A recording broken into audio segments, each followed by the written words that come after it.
Hi viewers, welcome to our channel. ప్రస్తుతం మనతో పాటు సీనియర్ జర్నలిస్ట్ దాము బాలాస్ సార్ వారితో మాట్లాడాం. నమస్కారం సార్. నమస్తే.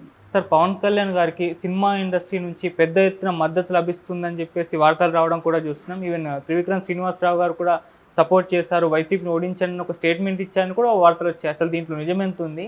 పవన్ కళ్యాణ్ గారి పట్ల అంటే స్టార్ హీరోస్ ఉన్నారు కదా, చాలామంది స్టార్ హీరోస్, వాళ్ళు ఎవరు కూడా రెస్పాండ్ అవ్వలేదు, ట్వీట్ కూడా చేయలేదని కూడా కొన్ని వార్తలు వస్తున్నాయి. దీనిపై మీ ఒపీనియన్ సార్? త్రివిక్రమ్ శ్రీనివాస్ అన్నాడని ఒకే ఒక వెబ్సైట్లో మాత్రమే నేను న్యూస్ చదివాను, ఇంకెక్కడా కనిపించలేదు. వెతికాను కూడా. మరి ఆయన చెప్పాడా లేదా, చెప్తే ఏదో ఒక ఫామ్లో చెప్పాలి కదా, వీడియోనా రిలీజ్ చేయాలి లేకపోతే ట్వీట్ అన్నా చేయాలి. అవైతే ఎక్కడా నాకు కనపడలేదు. కాబట్టి దాని మీద ఎక్కువ మనం మాట్లాడి వేస్ట్. చెప్పాడా లేదో తెలియదు మనకి. అయితే ఆ సైట్లో ఏం రాశారంటే, త్రివిక్రమ్ శ్రీనివాస్ వైసీపీని చిత్తుగా ఓడించండి అని పిలిపించాడని రాశారు. ఇప్పుడు ఏంటంటే ఎన్నికల దగ్గరకు వచ్చేసరికి అనేక ఫేక్ న్యూస్లు స్ప్రెడ్ అవుతూ ఉంటాయి. సో మనం దాని మీద నమ్మి మనం చెప్పలేము. కాబట్టి నేనైతే అది ఫేక్ అని అనుకుంటున్నాను. ఏదేమైనా త్రివిక్రమ్ అయితే మాట్లాడినట్టు ఎక్కడా లేదు. ఇక పవన్ కళ్యాణ్కి సినిమా ఇండస్ట్రీ పెద్ద ఎత్తున మద్దతు చెప్తున్నారని తెలుగుదేశం మీడియా వాళ్ళు రాసుకుంటున్నారు. కానీ అంత పెద్ద ఎత్తున వస్తుందా అనేది మనం చూస్తే, ఇప్పటివరకు ఆయనకు మద్దతు దొరికిన వాళ్ళు ఎవరెవరు చెప్పారు అనేది చూస్తే, ముందుగా ఫస్ట్ ఆయనకి మద్దతు మరి వాళ్ళు చెప్పారా, వీళ్ళని డబ్బులు ఇచ్చి తీసుకొచ్చారా తెలియదు. కానీ మొత్తం జబర్దస్త్ టీం అంతా దిగారు. నాగబాబు ఆల్రెడీ వాళ్ళతో ఉన్నాడు, వాళ్ళని పట్టుకొచ్చినాడు అనేది ఎక్కువ మంది చెప్తున్నారు. వాళ్ళకి డబ్బులు కూడా ఇచ్చారనే ఆరోపణలు ఉన్నాయి. సరే, డబ్బులు ఇచ్చారా వాళ్ళు వచ్చారా అనేది పక్కన పెడితే, జబర్దస్త్ టీం అయితే పవన్ కళ్యాణ్ తరఫున ప్రచారం చేస్తున్నారు. అది కాకుండా ఇంటి నటులు, వాళ్ళ ఇంట్లోనే డజన్ మంది ఉన్నారు. అందులో ప్రధానంగా నాగబాబు, ఆయన ఎట్లాగో ఉన్నాడు జనసేనలో. నాగబాబు వాళ్ళ భార్య ఆమె వచ్చింది. తర్వాత నాగబాబు కొడుకు వరుణ్ తేజ్ వచ్చాడు. దాని తర్వాత వాళ్ళ చిరంజీవి, పవన్ కళ్యాణ్, నాగబాబు వాళ్ళ సిస్టర్ ఉంది కదా, ఆ సిస్టర్ పిల్లలు ఇద్దరు, సాయిధరం తేజ్ అండ్ వైష్ణవ్ తేజ్. ఇప్పుడు వీళ్ళు మనకి కనిపించే ఇది.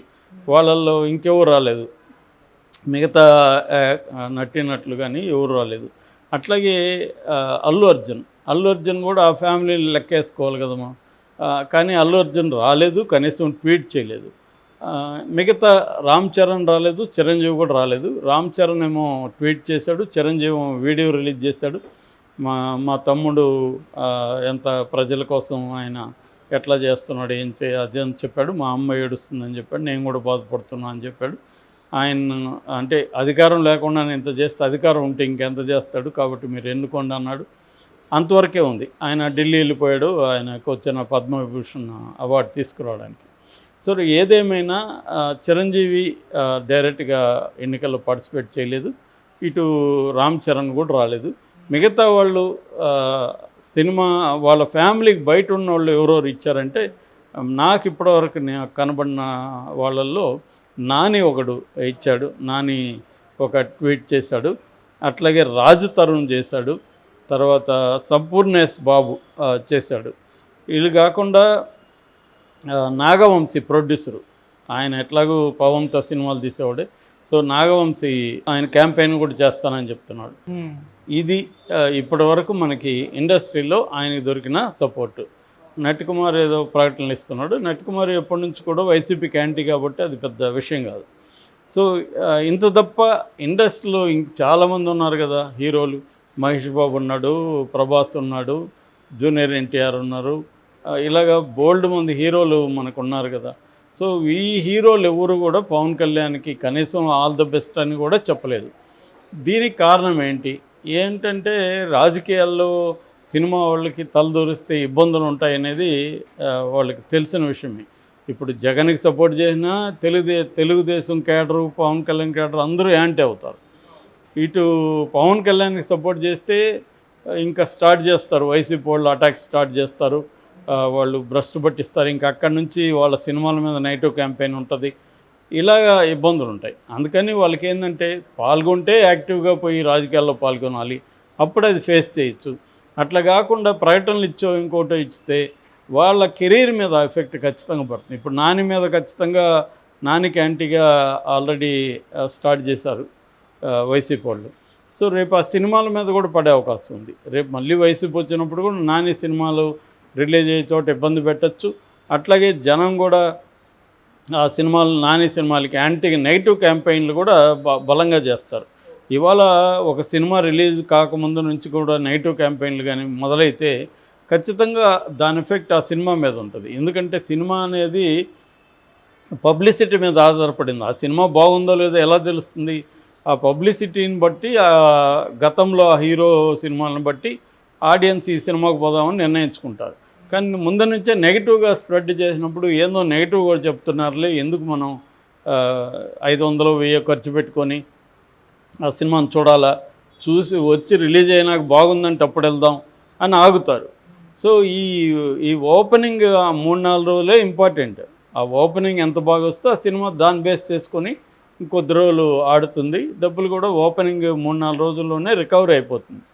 కానీ ఈ ఓపెనింగ్ని రానియకుండా ఏం చేస్తున్నారంటే నెగిటివ్ స్ప్రెడ్ చేస్తున్నారు. ఈ నెగిటివ్ టాక్ స్ప్రెడ్ చేయడం వల్ల కెరీర్ మీద పడుతుంది. అట్లాగే రేపు జగన్ వచ్చాడు అనుకో, ఆల్రెడీ జగన్ ఇండస్ట్రీ పట్ల కొంత కోపంగానే ఉంటాడు. దానికి కూడా నేపథ్యం ఉంది. ఎందుకంటే వాళ్ళ నాన్న వైఎస్ఆర్కే ఇండస్ట్రీ ఎప్పుడు సపోర్ట్ చేయలేదు. ఇండస్ట్రీ అంతా ప్రధానంగా చంద్రబాబు వైపే ఉండింది. దానికి కూడా ప్రధాన కారణం హిస్టారికల్గా ఎన్టీ రామారావు ఉండడం, ఎన్టీ రామారావు తరపున అనేక మంది తెలుగుదేశం తరపున ఉండడం, రెండోది కమ్మ డామినేషన్ ఇండస్ట్రీలో ఉండడం. సో ఇప్పుడైతే కమ్మ అండ్ కాపు కలుపుకోవచ్చు మనం. ఈ 2 డామినేషన్ కనిపిస్తుంది ఇండస్ట్రీలో. రెడ్లకు సంబంధించిన హీరోలు సంఖ్య తక్కువే ఉంటుంది. వాళ్ళు పెద్ద రెడ్డి హీరోని చూస్తే పేర్లు అయితే రెడ్డి పేర్లు పెడతారు, కానీ సినిమాల పేర్లు, రెడ్ల హీరోలు చాలా తక్కువ మంది ఉంటారు. ఇంకా మిగతా కులాలలో అనేది వెరీ నామినల్, అది బీసీలు కావచ్చు, ఇంకా ఎస్సీలు ఇలాంటివి. సో ఈ క్రమంలో తెలుగుదేశానికి ట్రెడిషనల్గా ఉంది, వైఎస్ఆర్కి లేదు. వైఎస్ఆర్కి ఆ సిసి రెడ్డి ప్రొడ్యూసర్ ఒకరు, ధర్మవరపు సుబ్రహ్మణ్యం వీళ్ళిద్దరే అప్పట్లో ఉండింది. తర్వాత కాలంలో పోసాని కృష్ణమురళి వచ్చాడు, తర్వాత ఆలీ వచ్చాడు. పృథ్వీ వచ్చి అతనేదో ఆ స్కాండల్లో ఇరుక్కొని అతను బయటకు వచ్చేసాడు. అతను కూడా ఇప్పుడు పృథ్వీ కూడా జనసేనలో చేరాడు. సో ఏదేమైనా పవన్ కళ్యాణ్కి అయితే బలమైన సినిమా సెక్షన్ ముందుకు రాలేదు. దీనికి కారణం నేను ఇందాక చెప్పినట్టుగా సినిమా కెరీర్ ఇవాళ ఇంత ముందులాగా 50 రోజులు 100 రోజులు ఆడే ప్రసక్తి లేదు. 3 రోజులు 4 రోజుల్లోనే మొత్తం లాగేయాలి. సో అది నెగిటివ్. ఇప్పుడు సోషల్ మీడియా వెరీ యాక్టివ్గా ఉంది కాబట్టి, రెండోది వైసీపీ సోషల్ మీడియా చాలా యాక్టివ్గా ఉంటుంది. పవన్ కళ్యాణ్కి కానీ మద్దతు ఇస్తే వాళ్ళు విపరీతంగా అటాక్ చేస్తారు. సో ఆ భయం అయితే ఉంది. సో అందుకని కొంతమంది అనసూయ లాంటి వాళ్ళు నన్ను రమ్మంటే నేను వస్తాను ఇలాగ స్టేట్మెంట్లు ఇచ్చినప్పటికి కూడా ముందుకు కలవలేని పరిస్థితి. అట్లాగే పవన్ కళ్యాణ్తో పనిచేసిన డైరెక్టర్లు కావచ్చు, పవన్ కళ్యాణ్తో పనిచేసిన హీరోలు కావచ్చు, వీళ్ళు కూడా ఎవరు ఇవ్వాలి. నిజానికి డైరెక్టర్లకి పెద్ద ప్రాబ్లం ఉండకపోవచ్చు, ప్రొడ్యూసర్లకి, కానీ వాళ్ళు కూడా భయపడే పరిస్థితి కనిపిస్తుంది. ఎందుకన్నా మంచిది మనం పవన్ కళ్యాణ్కి అసోసియేట్ అయితే రేపొద్దున ఏం ప్రాబ్లమ్స్ వస్తున్నాయి. రెండోది ఏంటంటే పవన్ కళ్యాణ్ కూడా ఇండస్ట్రీలో అంత చిరంజీవి గారికి ఉన్నట్టుగా మంచి రిలేషన్స్ ఉండవు. ఎందుకంటే ఆయన కొంత ఇంట్రోవర్ట్, అందరితో కలవడు ఫ్రీగా. ఆయనకి ఎవరో కొంతమంది లిమిటెడ్ సర్కిల్ ఉంటారు, వాళ్ళతో తప్ప ఆయన ఫ్రీగా అందరితో కలవడం, మాట్లాడడం, సోషలైజింగ్ అవ్వడం, పార్టీలకు పోవడం ఇటువంటివి పవన్ కళ్యాణ్కి లేదు. దానివల్ల కూడా వ్యక్తిగత స్థాయిలో పవన్ కళ్యాణ్ని సపోర్ట్ చేయడానికి ఎవరు ముందుకు రాలేదు. ఇక మహేష్ బాబు, ప్రభాసు, జూనియర్ ఎన్టీఆర్ వీళ్ళందరికీ కూడా కెరీర్ ఇంపార్టెంటు.